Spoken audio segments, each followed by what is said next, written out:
بسم الله الحمد لله والصلاة والسلام على سيدنا محمد خاتم النبيين وإمام المرسلين وعلى آله وصحبه أجمعين. Assalamu alaikum wa rahmatullah.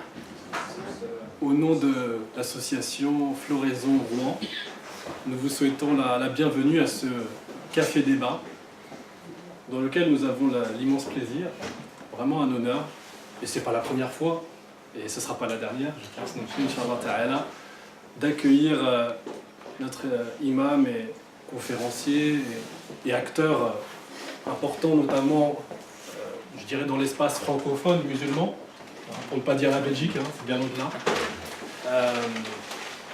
Alors, peut-être, je vais commencer par présenter qui est Cheikh Anas Tigra. C'est un Belge, avant tout, qui est né en 1980, si je ne me trompe pas. Ça j'ai oublié. Ah oui, mais un jeune imam encore, disons, qui est pourtant a beaucoup d'expérience. Son expérience de formation religieuse a commencé à l'Institut européen des hautes études islamiques, situé à Bruxelles, qui a largement évolué depuis, mais qui a été institué par des grandes figures de l'islam belge que peut-être beaucoup d'entre vous ne connaissent pas. Cheikh Al-Alwini, peut-être Sadiq aussi peut-être. Des noms que, voilà, certains ça vous dira peut-être quelque chose, mais vous le verrez, je pense que ce sera assez intéressant parce que Cheikh Anas Tigra, notamment dans son ouvrage, parle beaucoup à partir du contexte belge aussi. Et donc ce sera l'occasion de mettre un peu en perspective les différences entre ces deux contextes nationaux et deux islams parfois, du moins deux histoires de l'islam un peu différentes. Et ensuite, à partir de ses 18 ans, Cheikh Anas Tigra a intégré l'université prestigieuse d'Al-Azhar située au Caire en Égypte et a suivi un parcours en sciences de la charia sur plus de 6 années avant de revenir dans sa Belgique natale. Vous êtes né en Belgique? Oui. Voilà, tout à fait. Et il a créé, il y a quelques années déjà, l'association ISNAD, alors ASBL, c'est juste une formalité j'imagine, l'association ISNAD, d'ailleurs dont vous pouvez observer un petit peu les activités à travers la chaîne YouTube, qui est extrêmement active, et notamment durant le mois de Ramadan, il y avait toute une série extrêmement profitable, et puis bien sûr au-delà. Alors ce dont il est question dans ce café débat, c'est plus particulièrement d'un des ouvrages qui est paru en cours de l'année dernière, je crois l'été dernier, il me semble. En 2018 du moins. 2018. Ouais. Parce que moi je l'ai découvert, il venait à peine d'arriver fraîchement dans mon laboratoire en Belgique au cours du mois d'août 2018. Il s'agit de ce livre intitulé « À la recherche de l'islam perdu », donc un titre extrêmement évocateur, dont j'inviterai donc Cheikh Anas à s'exprimer à ce sujet. Et puis bien sûr ce n'est pas sa seule production, il y a un autre ouvrage plus orienté sur la didactique, sur l'enseignement et la transmission de l'école malikite, Madhab al-Maliki. Et donc il sera peut-être question à certains moments, mais je pense que, alors, autant si ce second ouvrage porte sur une didactique, sur la transmission, l'ouvrage intitulé « À la recherche de l'islam perdu » a une vocation plus générale, je pense. Et il a le mérite, alors je dirais pas non pas d'être inédit quant à la pensée, puisque je pense que ces dernières années, d'autres acteurs commencent à s'inscrire dans cette même vision, mais je pense que par contre, ça a le mérite d'être la première fois que ça fait l'objet d'un ouvrage en fait, qui est couché sur papier et qui est diffusé, et donc qui donne à voir en fait une vision que vous décrivez comme étant un peu mise à l'écart ces dernières années, du moins ces 20-30 dernières années peut-être, au détriment d'autres, au profit d'autres discours, et donc c'est ce que on aimerait entendre ici. Puis n'hésitez pas bien sûr à préparer des questions pour que, après l'exposé du cheikh, on puisse échanger, et je me joindrai à cet exercice, bien entendu, de discutant avec grand plaisir. Donc encore merci pour cette venue, j'espère qu'on saura vous accueillir comme il se doit, et puis on vous écoute, Inch'Allah. J'ai combien de temps pour intervenir comme ça? Peut-être avant les questions. 40, c'est pas grave. Donc, Bismillah, wa salatu wa salamu ala sayyidina Rasulillah wa ala alihi wa sahbihi wa man walahu wa taba'a hudah wa ba'd. Tout d'abord, je suis très heureux de pouvoir être aujourd'hui avec vous. Je reconnais un certain nombre parmi vous, et et d'autres que j'ai pas eu l'occasion de rencontrer depuis un certain temps déjà. Et donc, je remercie Allah subhanahu wa ta'ala de cette grâce qui nous est faite de pouvoir nous retrouver en sachant que finalement, ce qui nous réunit, malgré des divergences quelquefois, puisque évidemment on n'est pas obligé d'être absolument d'accord sur tout, mais finalement c'est cet objectif de tout simplement plaire à Dieu, exalté soit-il, de nous rapprocher du prophète alayhi salatu wassalam. Et dans cette optique, le prophète alayhi salatu wassalam nous disait وَمَا اجْتَمَعَ قَوْمٌ فِي بَيْتٍ مِنْ بُيُوتِ اللَّهِ يَتْلُونَ كِتَابَ اللَّهِ وَيَتَدَارَسُونَهُ فِيمَا بَيْنَهُم إِلَّا نَزَلَتْ عَلَيْهِمُ السَّكِينَةُ وَغَشِيَتْهُمُ الرَّحْمَةُ وَحَفَّتْهُمُ الْمَلَائِكَةُ وَذَكَرَهُمُ اللَّهُ فِي مَنْ عِندَهُ. Donc chaque fois qu'une communauté de croyants se réunissent dans l'objectif de lire le Coran et d'en débattre, d'en discuter les sens, eh bien Dieu, exalté soit-il, leur accorde d'être couverts par les anges leur couvrent par leurs ailes, la quiétude de Dieu, exalté soit-il, descend, et Allah les mentionne auprès d'une assemblée qui est meilleure que la leur. Et donc je demande à Dieu, exalté soit-il, au-delà de ce qui sera dit, au-delà quelquefois de divergences qu'on pourrait avoir, eh bien d'avoir toujours et de garder toujours en tête et dans notre cœur cet objectif de plaire à Allah subhanahu wa ta'ala et de nous rapprocher du prophète sallallahu wa sallam wa baraka alayhi. Au point où mon maître, le cheikh Ali Jum'a, disait une chose, disait dans sa carrière, dans sa carrière, que ce soit scientifique, que ce soit de simplement d'hommes religieux, eh bien, ce qui a toujours, il disait ça de lui-même, et j'espère, Inch'Allah, que chacun de nous pourra le dire pour lui, et pourra surtout le vivre, eh bien, il disait, chaque fois qu'il s'est agi de faire un choix, j'ai mis le prophète, alayhi salatu wassalam, en plein milieu. C'est-à-dire que tout choix est fait en fonction du prophète, alayhi salatu wassalam. Alors, il donnait un exemple, et j'espère que ce ne sera pas mal pris. Donc il disait par exemple, lorsque s'est présenté à nous le choix entre le sunnisme et le chiisme, alors évidemment c'est une lecture partisane, ça ne signifie évidemment pas que les chiites par exemple, eux, aiment moins le prophète alayhi salatu wassalam, mais lui parlait de lui-même, et il disait sur la question notamment des compagnons, eh bien ces compagnons-là, ce n'étaient pas des compagnons de n'importe qui, c'était des compagnons du prophète alayhi salatu wassalam. Donc le choix que lui a fait était justement de respecter les compagnons du prophète alayhi salatu wassalam, pas pour eux en réalité, mais pour le prophète sallallahu wa sallam wa baraka alayhi. Alors maintenant, pour en revenir à ce livre et à ce titre, à la recherche de l'islam perdu, alors il y a quelque chose que j'aimerais évacuer parce que avec les années, on a un petit peu d'expérience, donc il y en a certains qui aiment bien titiller sur certaines petites choses. Alhamdoulilah, l'islam, il n'est pas perdu. D'accord? Donc, parce que on m'avait un jour fait la réflexion, oui, mais tu dis que l'islam est perdu, etc. Non, alhamdoulilah, l'islam n'est pas perdu. Simplement un titre qui fait référence, bon, vous le savez, donc, à la recherche du temps perdu de Proust, et qui m'a en réalité inspiré. Et donc, c'était un cadeau que m'a fait un ami, donc de citer ce titre, et subhanallah, il m'a inspiré, et j'ai pensé, donc c'était pratiquement à ce moment-là en réalité que le livre a été écrit. Alors, concernant maintenant le fond, on va dire l'idée centrale, l'idée de départ, c'est un a priori que beaucoup de musulmans malheureusement ont, qui est de se dire qu'il s'est produit une décadence après le 4e siècle de l'Hégire. Beaucoup, c'est quelque chose qu'on entend énormément. Donc on entend, voilà, l'islam, alhamdoulilah, donc le prophète alayhi salatu wassalam a entamé sa mission, il a transmis le message de Dieu, exalté soit-il. Durant les 3 ou les 4 premiers siècles, il y a eu une émulation scientifique vraiment très très importante, et dans tous les domaines, pas simplement dans les sciences islamiques. Et puis, 4e siècle, avec l'invasion mongole, eh bien, tout a, tout est parti en cacahuète, a périclité, etc. Très bien. Alors en réalité, c'est quelque chose qui qui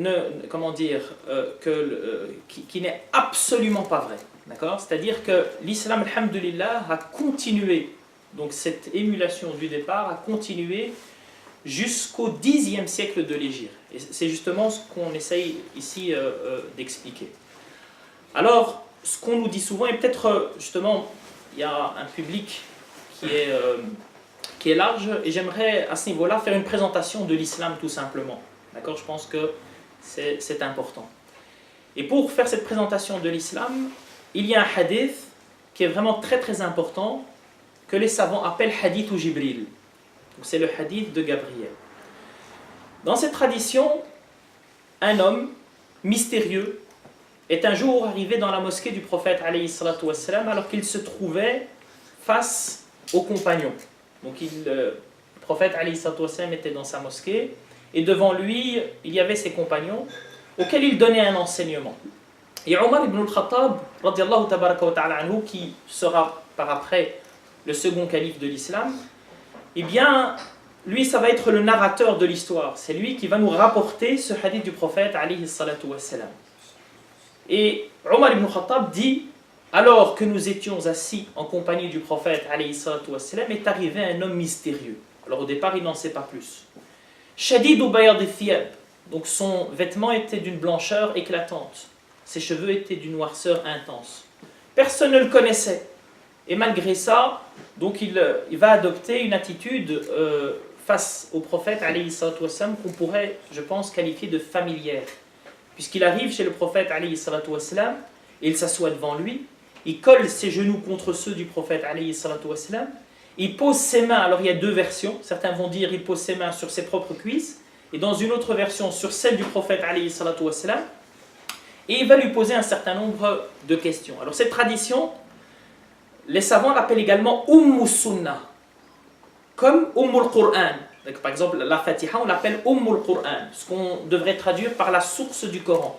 Puisque tout le Coran peut être traduit, en fait, le Coran, pour celui qui le médite un petit peu, il se rend compte qu'en réalité, le Coran, on peut le résumer dans Surat al-Baqarah. Surat al-Baqarah, c'est un résumé de tout le Coran. Et puis Surat al-Baqarah, on peut la résumer dans la Fatiha. Et puis la clé de la compréhension de la Fatiha, c'est Bismillahir Rahmanir Rahim. Et puis la clé de la compréhension de Bismillahir Rahmanir Rahim, c'est le bas. Alors tout ça, je n'aurai pas malheureusement le temps de l'expliquer de l'expliquer de manière correcte. Et donc j'en reste à Surat al-Fatiha, qui est Qur'an, la source du Coran, de la même manière que cette tradition, on l'appelle Sunnah. Et donc, cet homme mystérieux, puisque pour l'instant on ne sait pas encore de qui il s'agit, vient poser au prophète alayhi salatu wassalam un certain nombre de questions. Il pose la première question, Mal Islam, et il lui répond par les piliers de l'islam qu'on connaît, c'est-à-dire les 5 piliers. Et puis il lui pose la question de savoir qu'est-ce que la foi, Mal Iman. Et le prophète alayhi salatu wassalam lui répond par les 6 piliers de la foi, que dans la communauté on connaît un petit peu moins. D'accord ? Donc il y a les 5 piliers de l'islam qu'on connaît bien, quelquefois, bon, pas bien, mais voilà, donc pas boire de l'alcool. Ah non, c'était pas ça. Les 5 piliers de l'islam, c'est les vrais 5 piliers de l'islam.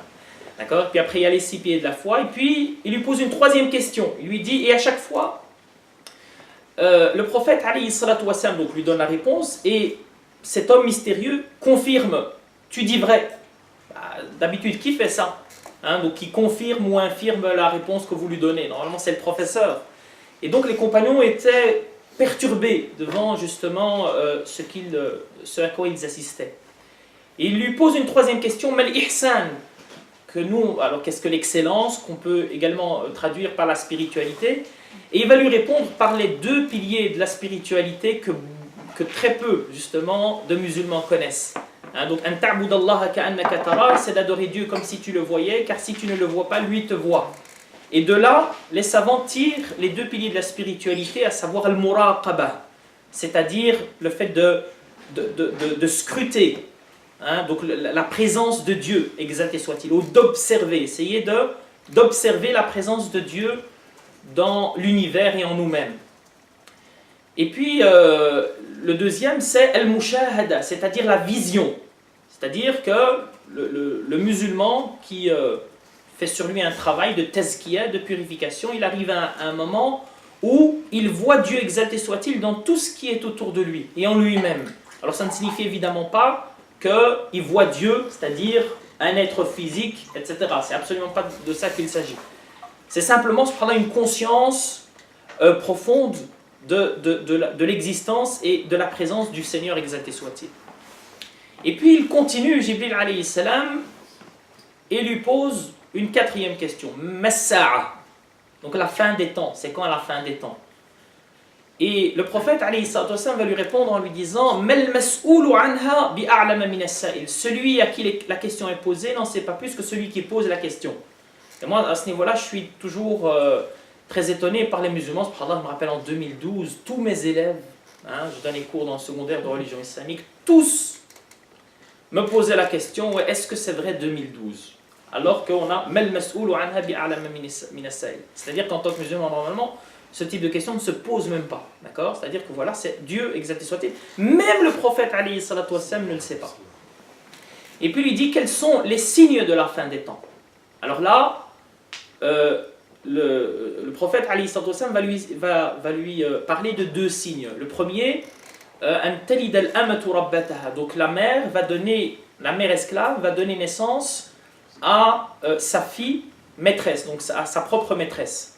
Et là, les savants en tirent une chose, ils disent en fait c'est un bouleversement de la transmission du savoir.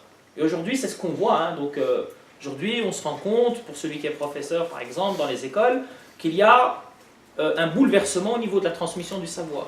D'accord? C'est quelque chose, par exemple, c'était l'ancien moufti d'Égypte qui nous parlait à ce niveau-là, il nous disait, c'est un écrivain donc qui demande à sa fille de lui chercher son journal.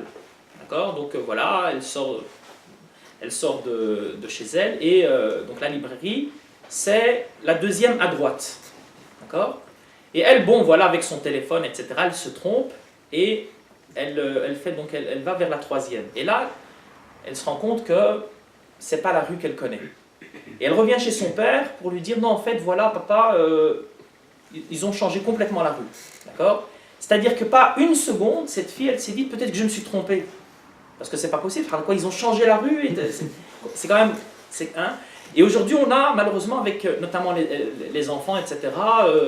Quand ils savent quelque chose, très très simplement. Donc vous leur dites un truc, ils sont pas d'accord. Voilà, donc ils ont un autre avis par exemple, ou on leur a dit autre chose. Monsieur, vous vous êtes trompé, d'accord? Il n'y a pas une seconde où ils se disent mais monsieur. Voilà, moi j'ai appris ça par exemple, et vous me dites. C'est-à-dire non, on part du principe que c'est l'autre qui s'est trompé. Donc il y a, pour faire une petite parenthèse, c'est un fou qui prend l'autoroute en sens inverse. Et dans l'autoradio, il entend, voilà, il y a un fou furieux sur l'autoroute en sens inverse. Et lui il dit, mais il n'y en a pas qu'un seul, il y en a tout plein. D'accord? C'est-à-dire qu'il part du principe que c'est lui qui a raison. Et donc, le deuxième, c'est donc au niveau économique. Donc ce sont des va-nu-pieds miséreux qui du jour au lendemain se mettent à concurrencer dans la hauteur des bâtiments. Alors il y a une chose qui est importante, souvent quand on cite ce hadith, eh bien on a un regard moqueur, pensant aux gens du Golfe par exemple. Non, le prophète, c'est pas une moquerie. Et d'ailleurs le fait d'avoir de grands bâtiments, etc., il n'y a rien de mal à ça.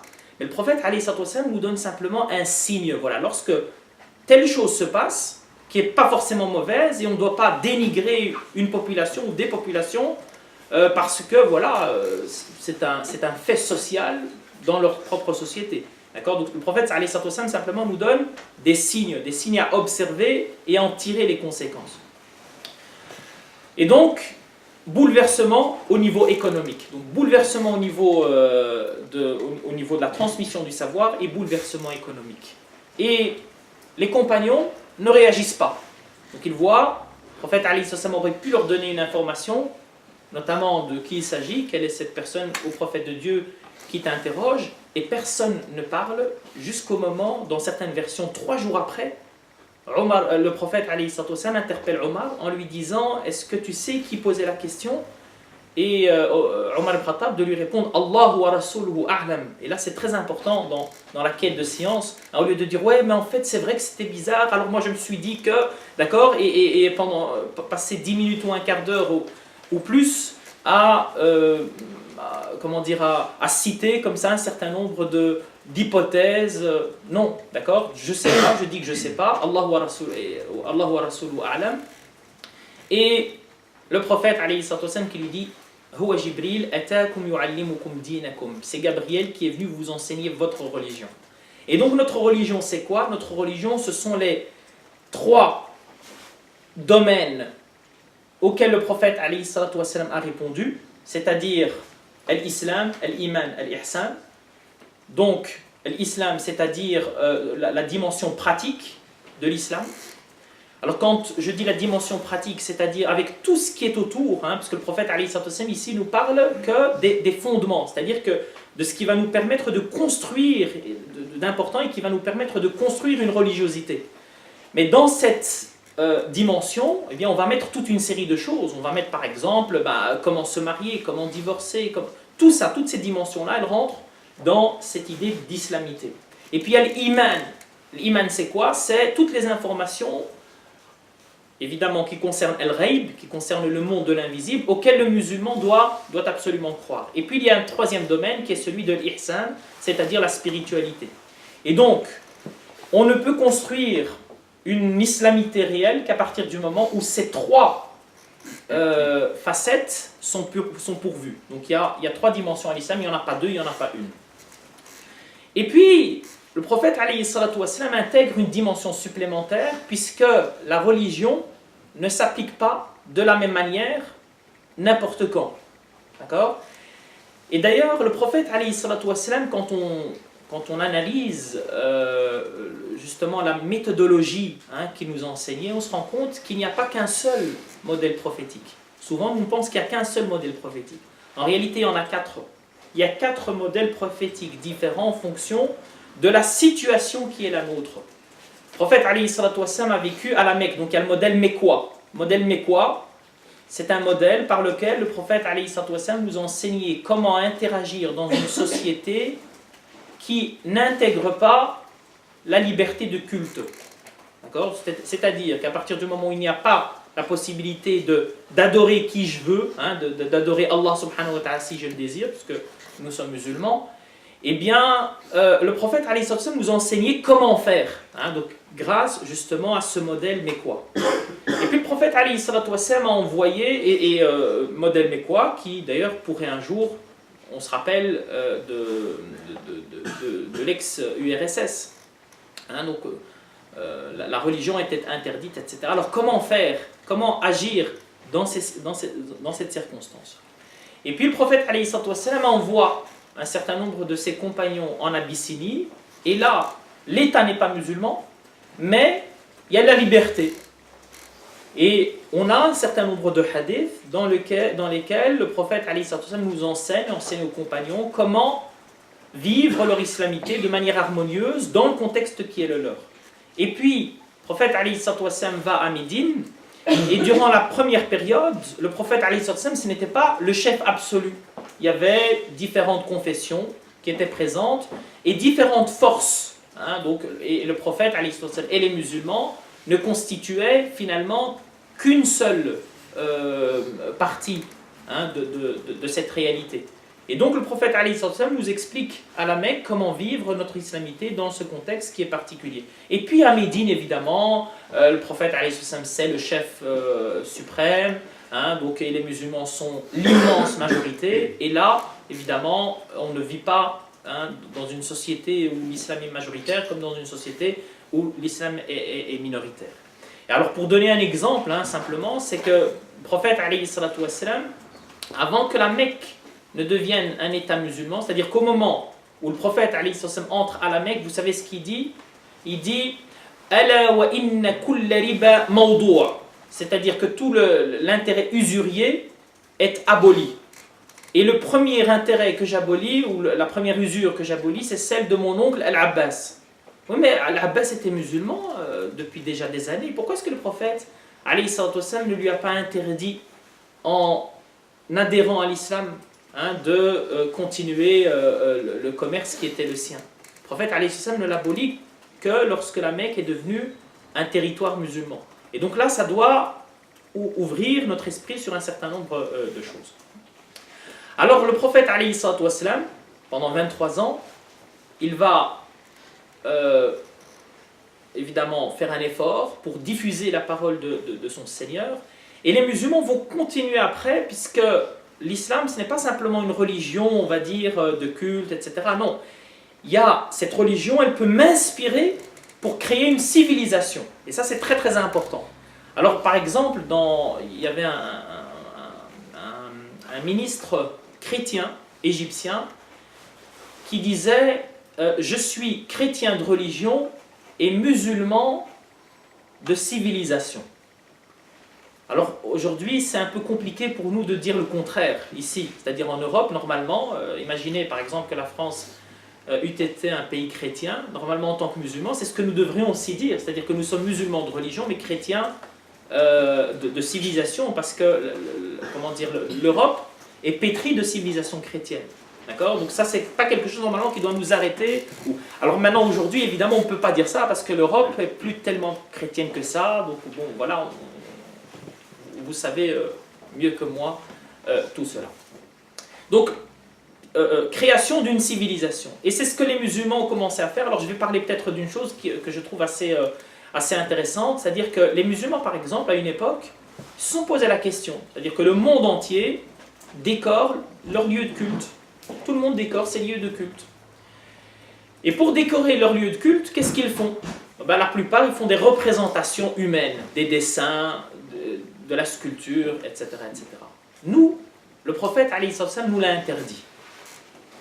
Alors les musulmans avaient deux choix. Premier choix, de se dire, écoutez, voilà, il y a quand même le contexte qui doit être pris en compte, mais sans véritable outil pour comprendre en fait dans quelle mesure on peut prendre, c'est-à-dire dans quelle mesure le contexte doit influencer notre pratique, notamment religieuse. Et dans quel contexte on ne peut pas, parce qu'il y a des choses qui sont des interdictions, d'accord ? Et les savants musulmans, par exemple, traditionnels, eux, ils ont une discipline qui s'appelle usul fiqh, qui permet justement de bien comprendre la différence, d'accord ? Parce qu'aujourd'hui, tout le monde parle de contextualisation, même les plus extrémistes littéralistes. Alhamdoulilah, tout le monde parle de... Mais la différence, c'est quoi ? C'est, oui, comment tu fais la différence, en fait, entre prise en compte du contexte et hawa, suivisme de la passion. C'est deux choses complètement différentes, d'accord ? Dans le premier cas, nous avons besoin d'une méthode de réflexion. Et cette méthode est très très importante. Alors les savants, depuis le 2e siècle de l'Hégire, ils ont élaboré une discipline qui s'appelle Usul al-Fiqh, la principologie, les fondements du droit. Et d'autres, justement, n'ont pas ça. Alors d'autres, quand ils n'ont pas eu ça, parce qu'aujourd'hui quand même, qu'est-ce qu'on fait ? La discipline, elle existe.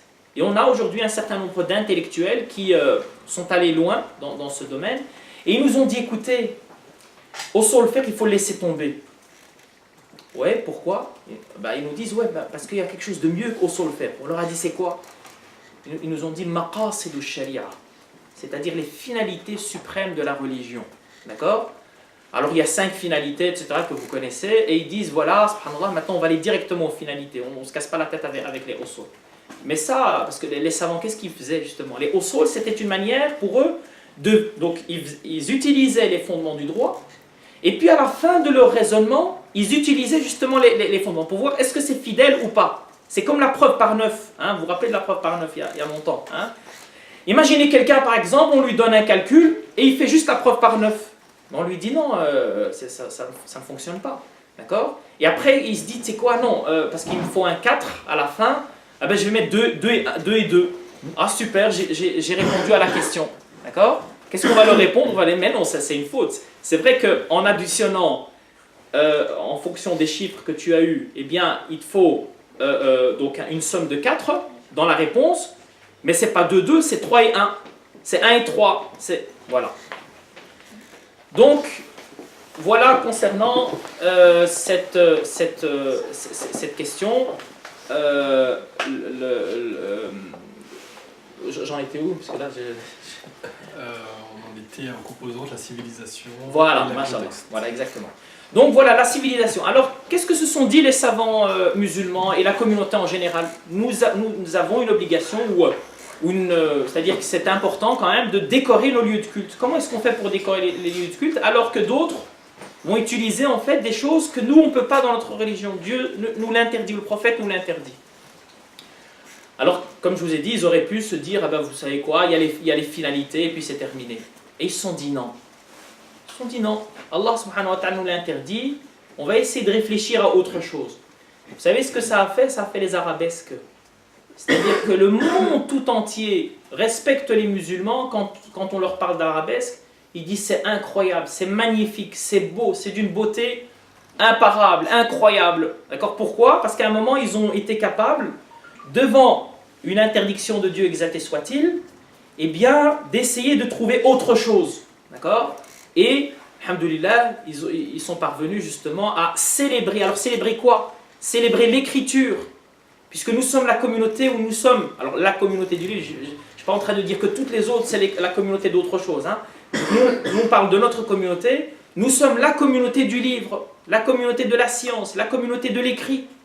Et donc, c'est très important, subhanallah, de commencer par là. Par exemple, les Égyptiens, dans l'Antiquité, c'est la communauté de quoi en fait? Quelle est vraiment l'idée centrale chez les Égyptiens? C'était la mort. Et tout ce qu'ils ont écrit, donc évidemment, ça a fait une civilisation extraordinaire. Et bien, toute cette civilisation-là, elle part de ce principe de la mort. Avec notamment les pyramides, avec la momification, etc., etc. Et donc, les musulmans, subhanallah, alors, dans cette période, parce que il y a eu une civilisation qui s'est construite, la science, etc. Donc, vous pouvez par exemple lire un très beau livre qui s'appelle Le soleil d'Allah brille sur l'Occident. Hein, ça, c'est un livre magnifique justement pour prendre conscience de cette dimension. Et donc, au niveau religieux, il y a eu 82 écoles juridiques qui se sont construites. Donc il n'y a pas que les 4 écoles juridiques, d'accord? Mais les 82 écoles juridiques, en réalité, quand on réfléchit bien, en fait, il y en a beaucoup qui se ressemblent et on pourrait, si on faisait comme ça des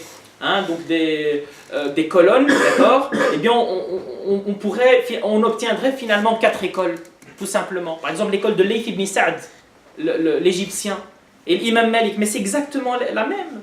D'accord? Alors, il y a des toutes petites différences, mais donc ça signifie bien que la méthode était la même.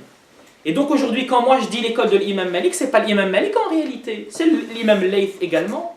D'accord? Et ces écoles, elles avaient une particularité qui est que chacune d'elles a été transmise par le prophète alayhi salatu wassalam. Et ça, c'est quelque chose de très très important pour bien comprendre la différence entre une école juridique. Et donc, ça signifie que l'imam Malik, il ne s'est pas réveillé un jour en se disant, tu sais quoi, ce serait bien aujourd'hui que je commence à faire une école. Ça ne s'est jamais passé comme ça. Les compagnons, donc il y en a. Alors, les chiffres, c'est toujours important. Hein, donc, à votre avis, combien il y avait de compagnons? Combien il existe de compagnons du prophète, alayhi salatu wassalam? 12. Ah non, ça c'est les apôtres. Hein.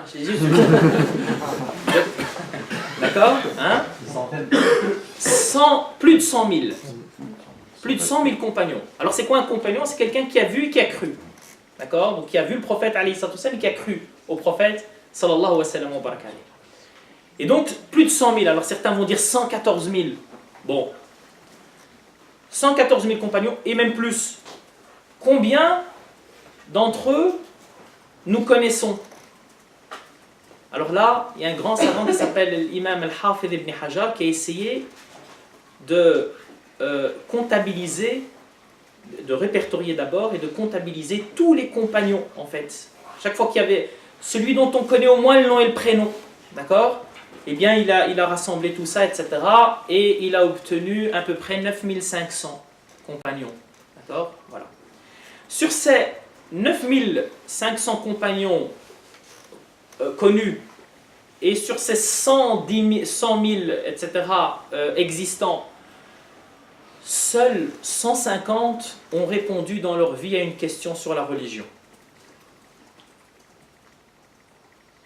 Alors quand je dis 150, on a compté la femme qui avait avoué son adultère. On l'a compté dedans. Pourquoi on l'a compté? Parce qu'on l'a dit, subhanallah, le prophète a dit de ne pas le faire. Donc si elle le fait, c'est parce qu'elle peut-être, elle considérait que c'était mieux de le faire, etc. C'est une réflexion sur la religion. Ah bon, on écrit ton nom. D'accord? Ah oui, c'est vraiment toute personne qui, d'une manière ou d'une autre, de manière directe ou indirectement, répondu à une question, on l'a mis et ça nous fait en tout et pour tout 150 compagnons. Qui parmi vous n'a jamais répondu à une question sur la religion? Alors vous aurez tous mis dedans. D'accord? Donc ça c'est quand même assez incroyable, hein, cette discipline que le prophète alayhi salatu wassalam a pu inculquer chez ses compagnons, au point où il refusait de répondre à des questions sur la religion et il renvoyait à la référence, d'accord, aux savants et aux compagnons de référence. Alors sur ces 150, donc il y a 3 catégories. On va dire les grands juristes, les grands fuqaha. Alors les grands fuqaha, il y en a 7. Les fuqaha moyens, 14. Et tous les autres, peut-être qu'il a mal compris. Hein, donc on lui a posé un jour une question, il a répondu oui, mais lui pensait à autre chose, etc. Donc tout le reste sont des gens soit qui ont répondu dans leur vie à une question, 2, 3. D'accord? Et tout ce que je suis en train de vous dire ici, c'est on peut documenter ça. Hein. D'accord? Donc on a les fatwas de ses compagnons qui ont répondu, etc. Un tel, on peut savoir combien à peu près il a répondu à une question, etc. etc. Bon. Alors maintenant, les 7 compagnons, hein, qu'on appelle les grands juristes, combien ont répondu à pratiquement toutes les questions? C'est-à-dire combien donnaient cours et répondaient aux fatwas, etc. 4. 4 sur 7. Parmi ces 4, il y a quelqu'un qu'on appelle Zayd ibn Thabit. Et Zayd ibn Thabit, il a transmis Zayd ibn Thabit, ce n'était pas n'importe qui. Donc le prophète, alors ces savants-là, donc ces 7 et ces 14, le prophète leur a dit, voilà, toi tu peux enseigner maintenant. D'accord? Je t'ai donné cours, etc. pendant des années. Maintenant, toi tu peux enseigner. Et quelquefois, le prophète a relevé une spécialité chez certains compagnons. Par exemple, il disait de Mu'adh ibn Jabal, A'lamukum bil halal wal haram Mu'adh ibn Jabal. Celui qui est vraiment le plus fort dans le halal et dans le haram, c'est Mu'adh ibn Jabal. Concernant le Coran, la lecture du Coran, prenez le Coran de 4 personnes, et le prophète les cite, alayhi salatu wassalam, etc. D'accord? Bon, alors, par exemple, nous sommes malikites, mais notre école malikite, on aurait pu l'appeler l'école zaydite, c'est-à-dire de Zayd ibn Thabit, parce que c'est de lui que s'est faite la transmission à travers l'histoire. Et Zayd ibn Thabit, il a enseigné à un certain nombre de savants, et il y avait 7 qui étaient particuliers qu'on appelait al-fuqaha al-madina, al-fuqaha sab'a, les 7 juristes. Alors il y a l'un d'eux qui était un peu meilleur que les autres, hein, qui était Saïd ibn al-Musayyab, ou bien Ibn al-Musayyib. Et les autres, en fait, mais ils étaient tellement, c'est-à-dire leurs compétences étaient proches au point où on les appelait le fuqaha sab'a. D'accord? Et l'imam Malik, lui, il a appris de le fuqaha sab'a. D'accord? Donc l'imam Malik, aujourd'hui, par exemple, si l'imam Malik, on aurait pu lui demander sa chaîne de transmission. Tu dis que tu es un savant, etc. Mais qui t'a permis, justement, de répondre aux questions, etc. Alors il va vous dire, ouais, moi j'ai attendu, avant de faire une fatwa, que 70 de mes professeurs m'en donnent l'autorisation. 70 professeurs m'en donnent l'autorisation. Et certains de ses élèves lui ont dit, ouais, mais si 70 ne t'avaient pas donné l'autorisation, il leur a dit, je ne l'aurais pas fait. Alors Imam Malik, pendant des années, hein, donc ses professeurs lui disent, tu peux. Il dit, non, j'ai peur. D'accord? Et voilà, jusqu'au moment où 70 de ses professeurs se sont réunis pour lui dire, écoute, toi tu es un savant et tu es obligé de répondre, qu'il a commencé justement à répondre aux questions de fatwa et à donner son enseignement. Et donc l'imam Malik, ses professeurs, c'était le fuqaha sab'a, qui eux étaient élèves de Zayd ibn Thabit, qui lui était élève du prophète alayhi salatu wassalam. Et on a des chaînes de transmission depuis cette époque-là jusqu'à nos jours. Imam Malik, par exemple, après lui, ça a été Ibn al-Qasim. Ibn al-Qasim, après lui, ça a été Mohammed ibn Suhnoun, etc., etc. Et la chaîne de transmission elle continue jusqu'à aujourd'hui, alhamdulillahi rabbil alamin. Donc, il y a combien d'écoles? Sur ce modèle-là, 82. Mais comme, voilà, il y en a beaucoup qui se ressemblent, etc., on en a retenu 4. L'histoire, on en a retenu 4. Alors, il y en a certains qui vont vous dire, ouais, mais comment ça se fait qu'il n'y a plus d'écoles depuis? Ben, et ils vont nous dire, ouais, c'est la preuve, t'as vu? C'est la preuve qu'il y a eu une décadence au 4e siècle de l'Hégire. Ben voilà, ça, tu viens de le dire. Qu'est-ce qu'on va leur répondre? On va leur répondre justement, déjà il y a eu 82 écoles. 82 écoles répertoriées. Ça c'est une première chose. Deuxième chose, on a eu combien de mujtahidines à travers les siècles? Combien de mujtahidines, c'est-à-dire de gens qui étaient capables de faire une école, mais qui ne l'ont pas fait pour une raison ou pour une autre. Après on va voir pourquoi est-ce que la plupart d'eux n'ont pas fait d'école. Vous savez combien il y a eu de mujtahidines à travers les époques jusqu'au 14e siècle. Hein. Donc là, on est au 15e siècle. Nous. Mais donc jusqu'au 14e siècle, il y a eu 5000 mujtahidines. Alors il y en a certains qui disent, ouais, il n'y a plus de mujtahidines, il n'y a plus, c'est fini. Mais c'est fini parce que, je ne sais pas, subhanallah, tu regardes ailleurs, ou là, subhanallah, parce que les mujtahidines, il y en a. Hein.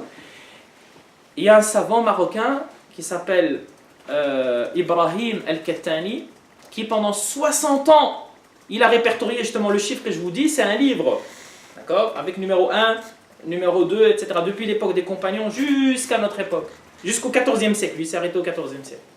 Pendant 60 ans, il a commencé à chercher dans les livres, etc., pour trouver justement ces 5000 mujtahidines. Et aujourd'hui, alhamdoulilah, c'est un livre en, bon, je ne sais plus combien de tomes, mais c'est une somme assez importante. Alors maintenant, par exemple, pourquoi est-ce que ces gens-là, ces 5000, pourquoi est-ce que chacun d'eux n'a pas fait une école juridique? Ben, l'imam, il y a plein de savants qui vous répondent à ça. Il y a par exemple l'imam Suyuti, il dit, moi en fait, je ne suis pas shafi'ite. Moi, je n'imite pas l'imam Shafi'i. Ben, on lui dit, comment ça? Toi, ben, tu t'appelles l'imam Suyuti Shafi'i. Même dans ton nom, c'est écrit. Ah ben, alors il dit, non, moi en fait, j'ai refait le travail. J'ai refait toute, l'analyse, etc. Et je me suis rendu compte en fait que j'étais d'accord avec l'imam Shafi'i, excepté pour 17 questions. Il y a 17 questions où je n'ai pas été d'accord avec l'imam Shafi'i. Et puis après j'ai approfondi et je me suis rendu compte en fait que pour les 17 questions, l'imam Shafi'i avait une réponse B ou une réponse C. Et ça tombe avec la réponse B. Donc c'est pas la réponse A de l'imam Shafi'i, mais c'est la réponse B. Donc après je me suis dit pourquoi refaire, etc. Alors il y en a certains, ils vont me dire maintenant, ouais mais quoi ça veut dire que maintenant, alors il n'y a plus d'ijtihad, etc. Donc on est obligé de suivre l'imam Shafi'i par exemple, ou l'imam Malik, etc. Qu'est-ce qu'on va répondre? On va répondre en fait que dans le domaine juridique, il y a 3, on va dire, champs différents. C'est très très important de bien comprendre ça, surtout parce qu'aujourd'hui il y a un mouvement de retour vers les écoles, mais c'est un mouvement de retour quand même qui, pour certaines questions, pose problème. Parce que c'est du littéralisme salafiste à l'envers. D'accord? Et ça pose problème. Et j'espère, Inch'Allah, expliquer correctement ce sujet-là. On fait donc la différence entre ce qui s'enseigne à des élèves. D'accord? C'est-à-dire, en fait, ce qu'on enseigne, c'est-à-dire l'école malékite, quand on transmet l'école malékite, ça signifie quoi? En fait, on va transmettre dans l'optique de créer des gens, Inch'Allah, des élèves, etc., qui un jour pourront pratiquer l'ijtihad.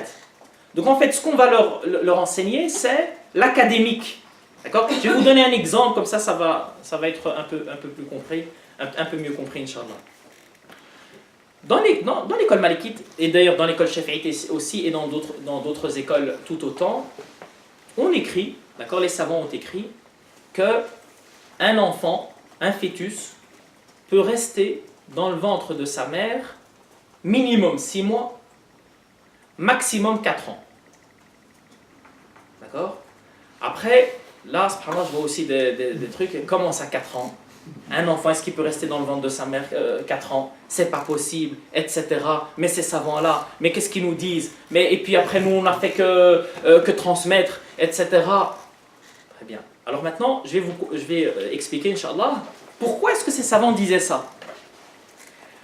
En islam, vous savez quelle est la peine pour une relation en dehors du cadre du mariage, si toutes les conditions évidemment sont réunies. Donc il y a des conditions, et ce sont des conditions impossibles à réunir. D'accord ? Je vais vous donner juste une des conditions. Il faut taper à la porte. D'accord ? Donc vous rentrez, etc. dans la pièce, vous toquez à la porte, et puis le couple, ils vous disent « rentre ». D'accord ? Donc c'est quelque chose qui n'est pas possible. Supposons par exemple qu'une personne soit entrée comme ça, ben non, ça ne compte pas. D'accord ? Donc c'est des choses impossibles en fait. Bon. Et c'est pour ça que, excepté vraiment 2-3 cas, on va dire 5 cas à l'époque du prophète alayhi salatu wassalam, jamais cette peine n'a été mise en pratique dans le monde musulman. Le premier à avoir essayé de la remettre en pratique, il s'appelle Mohammed ibn Abdul Wahhab. Ah, c'est quelqu'un qu'on connaît celui-là. Mohammed ibn Abdul Wahhab. Et les savants de son époque lui ont dit, mais il est fou celui-là. Il veut lapider la femme et lapider l'homme, etc. Donc, ça veut bien dire que, bon. Alors, les savants, pourquoi ils disent justement 4 ans ? Ben, l'objectif, justement, c'est de trouver des moyens pour ne pas appliquer la peine. Alors, on a entendu que voilà, il y a une femme qui porte un enfant pendant 4 ans. On dit, ah, c'est possible. Non, ne rigolez pas, c'est possible, etc. C'est possible, pourquoi ? Parce que ça va nous permettre, supposons par exemple qu'une femme, subhanallah, elle est divorcée, une femme par exemple est divorcée depuis 3 ans. D'accord ? Ou alors son mari son mari est mort. Et elle est enceinte. Là, comment on va faire ? D'accord ? Ben, on va lui dire, toi, la dernière fois que tu étais marié, c'était quand ? Ah non, 3 ans. Ah oui, c'est possible. D'accord ? Donc en fait, l'objectif de ces 4 années, c'est pas parce qu'on n'est pas des imbéciles. Les savants, alhamdoulilah, c'est pas des imbéciles, ils savent tout. D'accord ? Mais donc l'objectif, c'est quoi ? C'est de trouver un moyen, parce que nous, on ne veut pas lapider. C'est ça le truc. Le principe, c'est on ne veut pas lapider. Est-ce qu'il y a moyen de trouver quelque chose pour l'éviter ? Au niveau formel, d'accord ? Dans la feuille, c'est-à-dire au niveau du tribunal, il va dire non, en fait, parce que voilà, elle était mariée il y a 3 ans, et donc c'est possible, etc. etc. Donc, vous comprenez ? Et donc ça, c'est au niveau donc, de l'académique. Donc au niveau de l'académique, ce qu'on va prendre en considération, c'est une seule chose, les sources. Le Coran, la tradition du prophète, ijma' al-qiyas, bon, les sources. Et puis après, il y a les fatwas. La fatwa, c'est quoi ? La fatwa, on va prendre en considération évidemment les sources, mais pas seulement. Je vais prendre également en considération le contexte, avec méthode. D'accord ? Je vais pas plus loin que ça, mais c'est-à-dire avec méthode. C'est-à-dire que le contexte est important. Je vais prendre également en considération le contexte. Et souvent, parce que c'est très difficile dans le fait de complètement se détacher du contexte de l'époque. D'accord ? Et donc, souvent, il y a certains par exemple qui sont malékites et qui veulent appliquer donc une sentence, sans comprendre en réalité qu'il y a quelque chose ici qui était lié au contexte de l'époque. Je donne juste un exemple. Chez les Shafi'ites, quand on lit, ils vous disent la femme, elle est obligée de couvrir son visage. Donc le niqab est obligatoire. Bon. Alors on va leur dire, oh vous les Shafi'ites, quel est votre argument ? Ils vont nous dire parce que toutes les musulmanes se couvrent le visage. Moi je leur dis, mais moi je pensais que tu allais m'amener un hadith ou un verset. Comment ça toutes les musulmanes Et si les musulmanes ne le font pas ? Alors là je vais comprendre une chose. Je vais comprendre en fait que les coutumes doivent être prises en considération. Et donc encore aujourd'hui, si vous allez au Yémen, les sœurs, si vous allez au Yémen, ben, il faudra mettre le niqab. Pourquoi ? Parce que si vous ne le mettez pas, c'est-à-dire qu'on va penser du mal de vous. D'accord ? Donc c'est très important dans ces contextes-là, étant donné que voilà. Alors maintenant, le contexte change. Ben, le contexte change. Le faqih shafi'ite, ben, il va dire non, toi ma sœur, il n'y a pas d'obligation de porter le niqab. Elle va me dire ouais, alors c'est un double discours, parce que dans le cours, toi tu continues à dire que le niqab est conseillé. Oui, dans le cours, c'est ce que j'explique dans le cours, mais j'explique que c'est conseillé et que c'est fondé sur la question de la coutume.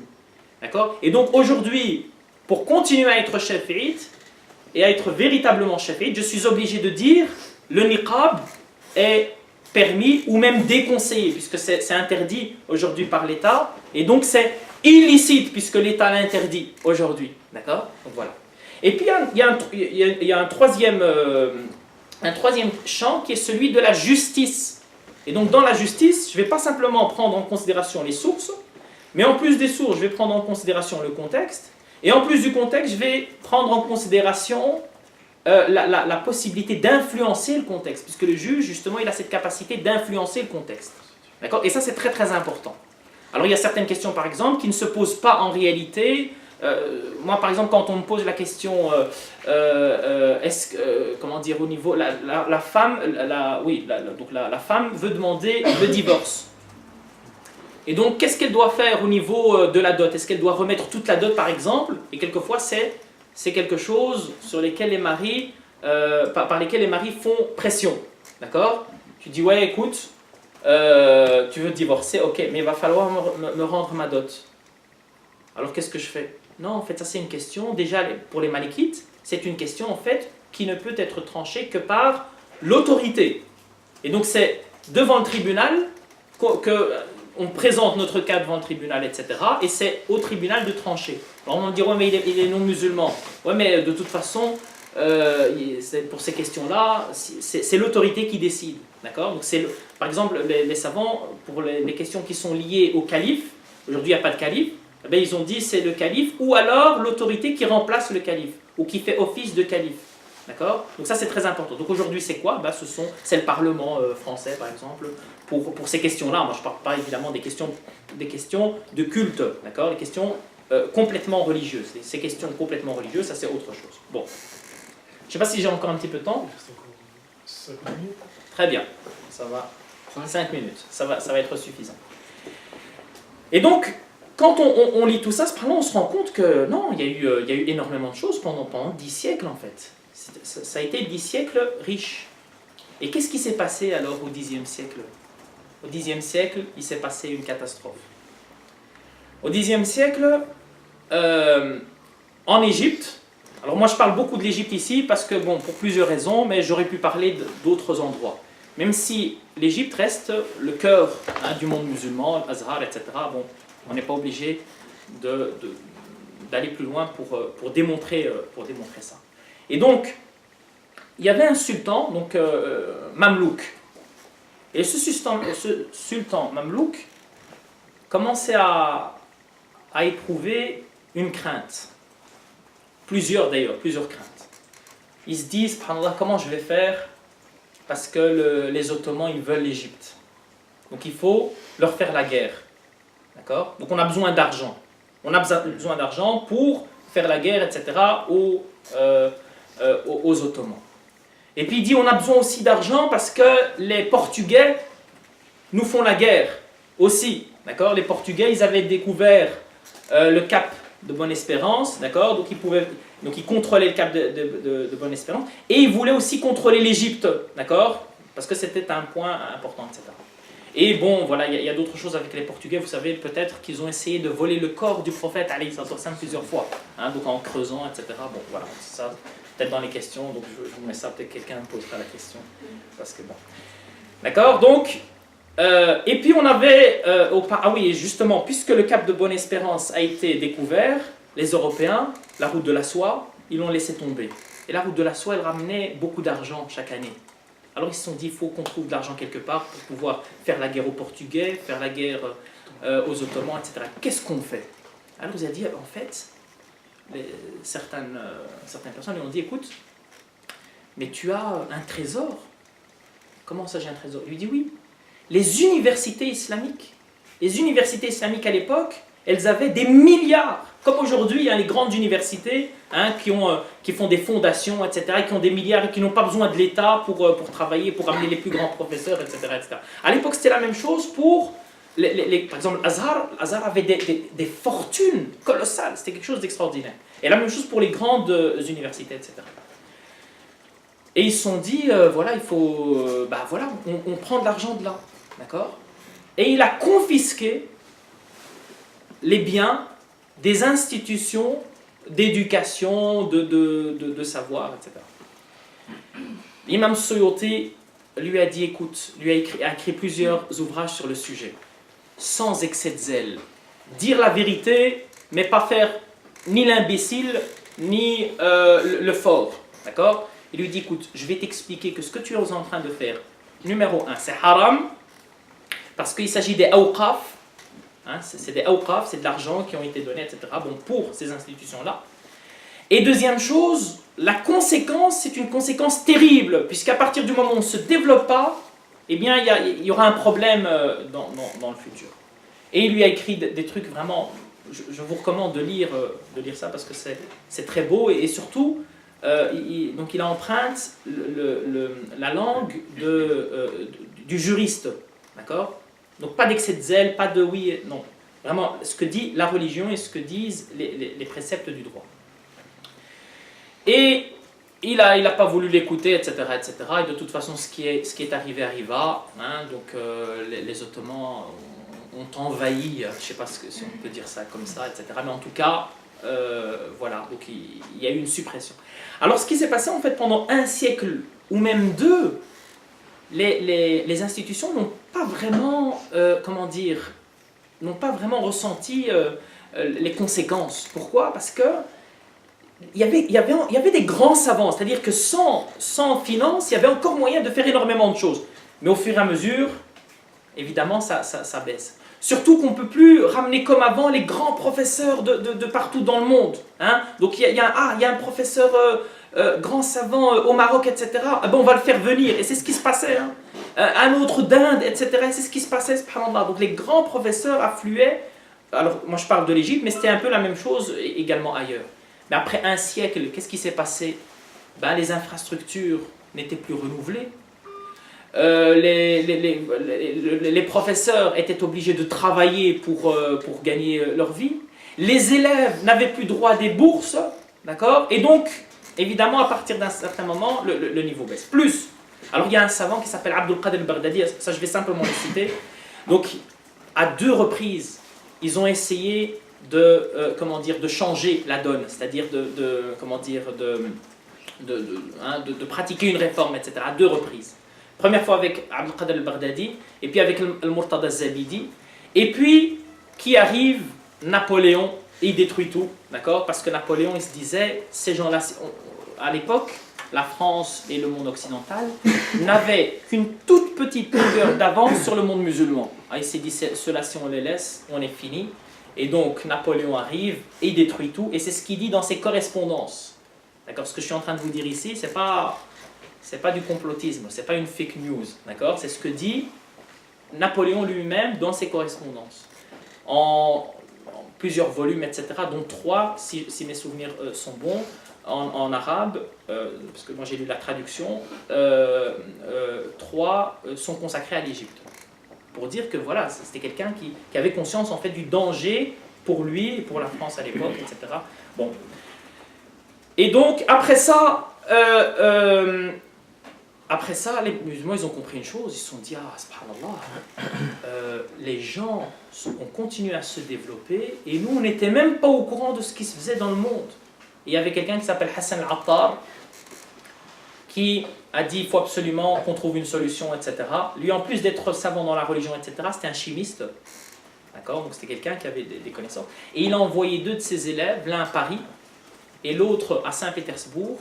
Et il leur a dit vous apprenez, etc. Donc avec une délégation, c'est pas simplement eux, hein, donc avec des délégations à chaque fois. Dans la délégation, il y a des gens qui vont apprendre l'électricité, il y a des gens qui vont apprendre la chimie, il y a des gens qui vont apprendre les arts militaires, etc. etc. Et eux, c'était ceux qui allaient encadrer cette délégation d'étudiants. Et deuxièmement, il lui dit, écoute, vous deux, vous m'écrivez un livre et vous me décrivez absolument tout ce que vous allez voir. C'est-à-dire, ils sont traduits, l'un d'eux est traduit, l'or de Paris, ou je ne sais pas comment est-ce qu'il traduit ça. Oui, voilà. Donc, en tout cas, il lui dit, tu me parles de tout. C'est-à-dire, ces gens-là, en fait, au niveau de la propreté, ça se passe comment? Les rues, c'est comment? Comment ils mangent? Comment ils boivent? Et surtout, il leur a dit aussi, comment sont-ils avec les femmes? D'accord? Et donc, à ce niveau-là, l'un, on va dire, est plus romantique, hein, donc, et l'autre, on va dire, un peu macho, etc. Mais bon, ça, il faut passer. Mais voilà, c'est-à-dire que vraiment, ils vont faire une description de la société française qui est une description extraordinaire, dans l'objectif de revenir dans leur pays et de construire l'Égypte et de construire le monde musulman. Et puis voilà, je m'arrête là, je pense que je fais un tour, même si évidemment il y a beaucoup de choses encore qu'on pourrait dire sur cet ouvrage. Barakallahu fik,